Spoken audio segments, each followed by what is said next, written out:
Greetings from sunny, hot Arizona. This is Gail from Long Days Journal, where I'm creating junk journals, ephemera, and collaging, and just all kinds of paper crafts for you long into the night.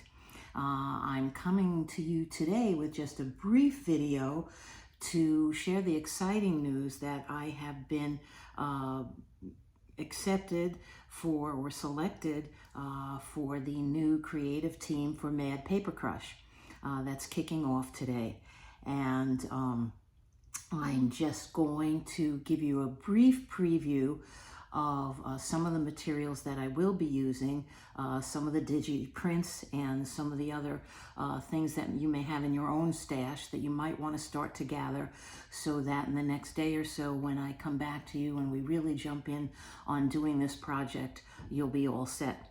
So what I thought would be appropriate, since we've all been kind of cooped up for the last, I don't know how long, 15, 16, 17 months, is that what I might like to do is a traveler's notebook.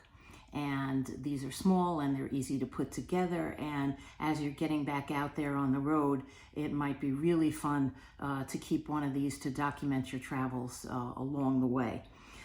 So to that end, I am going to be using some digi prints from Mad Paper Crush, primarily the Americana collection, which is really very nice vintage images of flags and other, USA kinds of items that we're familiar with.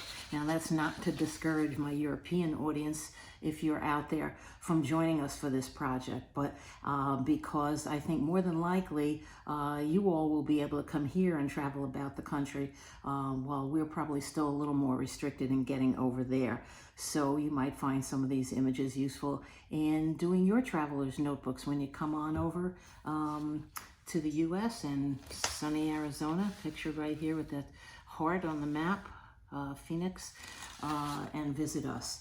So to make this traveler's notebook, in addition to the digital prints, which I'll show you more in depth, it would be useful to have a couple of pieces of cardboard. You can use a file folder, or you can cut out a cereal box. I just happen to have these I don't know, what would you call them, payroll cards. They're the old-fashioned cards that used to check in with time machines to work, to punch in and punch out for the day. So these are almost the ideal size because you're going to want something stiff for the cover. And I'll show you how we'll put these together later, probably with some kind of cloth binding on the edge. And we may be sewing in a signature, or perhaps stapling in a signature. If you have a sewing machine, that's great, or maybe just doing a very simple 3-hole pamphlet stitch. And because I more than likely am going to use for my signature these pre-coffee and tea dyed papers that I've made, I will show you the different types of papers that we'll use to collage to make the cover, and perhaps to put in some pockets or tuck spots on the coffee dyed paper.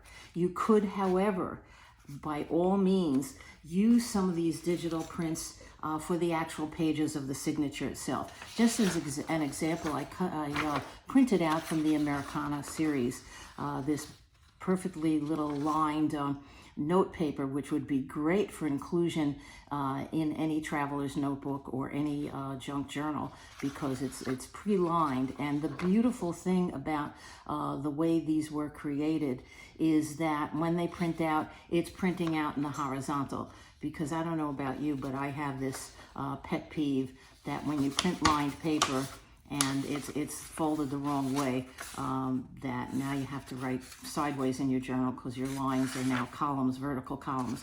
But the way this is printed out, if you decide to use one 8.5 by 11 sheet of paper as your centerfold, or one of the pages in your signature, you're all set. you're going to have lines on 4 sides of the page if you print this page out on 2 pages. I've also, let me just share with you very quickly one of my pet peeves, and I don't know what a pet peeve is and why one would want a peeve for a pet, but one of the things that drives me crazy when I'm doing junk journals and following along with some other videos is that I'm all gung-ho and I kind of jump in and print everything out only to find that I've printed it out on less than ideal paper. Just as an example, and I don't know that you'll really be able to appreciate this on the video, the difference, but I printed out this lined paper on some linen paper because it's got a really nice finish.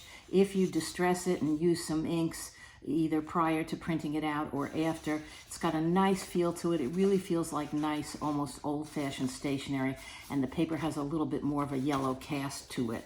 But otherwise, if I'm using the pages just to tear out for the collage, or if I'm using them to fold up to make additional pages for the inside of my signatures and stacking them together, I'm just going to use regular printer paper. So you see that looks a little bit whiter and it's a little bit lighter weight, but it's going to hold up just fine for your signatures, your pages and your signatures. The other thing is that when you see images that would be ideal to cut out for tags, or again, tuck spots or corner pockets, I invariably print those out, and here's some that will be good tabs for the side of your page. I invariably print those out on cardstock. It's a little more heavy duty and it will hold up better. Now, if I were going to use some of the images from Mad Paper Crush and use the entire page for the cover of a journal, then I could eliminate the need for these little beauties here, the cardboard backing, and I could simply print the entire image that I want to make the cover out of on the cardstock, and I'd be all set. But for the most part, I think I'm going to use the lighter weight paper, and I'm going to be tearing these out and making a beautiful little collage out of these Americana images. And here's another little set of those that you can look at. You also notice I'm kind of cheating here, and again, spoiler alert, in addition to the Americana series, I'm going to pull in some of the images from the Seaside series, and I may even pull in some images, garden images, because heaven knows I love a good botanical journal from the Hawaii Garden series. The reason for this, again, being, and here's my thinking, and I may be getting a little carried away with the theme, but I am thinking of having 12 sheets of paper, one signature with 12 sheets of paper, which, if you do the math, which actually took me longer than one could imagine, is going to give you 48 sides.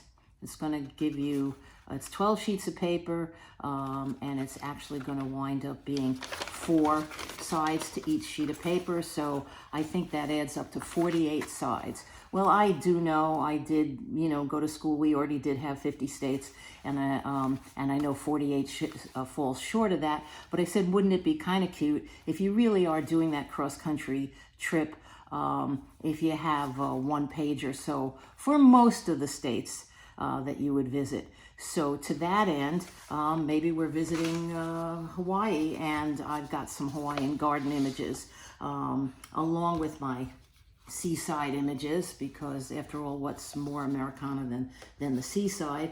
And maybe we'll throw in a couple of tickets for good measure. Maybe you're going to take the kids to the fair, and maybe you're visiting. I think I saw one in here that I had to get in here because it was an image from some kind of activity in New York, which is my birth state, my home state. So maybe we'll kind of throw some of these in for some ephemera in our traveler's notebook. So all of that having been said, and having told you I wasn't going to gab away for a long time, I'm just really excited to be part of the creative team for Mad Paper Crush, and I do believe there will be a coupon at the end of this video, a code, if you want to get a jump on ordering some of these images to come join me when I jump back in a day or so and put out my next video, which will be about creating this traveler's notebook. And yeah, so again, if your little cutouts are, you know, approximately 8.5 by 11, or you're using 8.5 by 11 paper, or A4 paper, I believe, if you're in Europe, then it really works out nicely for this traveler's notebook, because you can fold one sheet of paper in half and pretty much fit it inside the cover once we add the binding. I'm going to trim these down a little bit. So you come on back and see me real soon, and let's do a traveler's notebook to welcome in and welcome back the freedom of getting around a little bit this summer, something that we have been denied in the last year or so. See you soon. Thanks. Bye.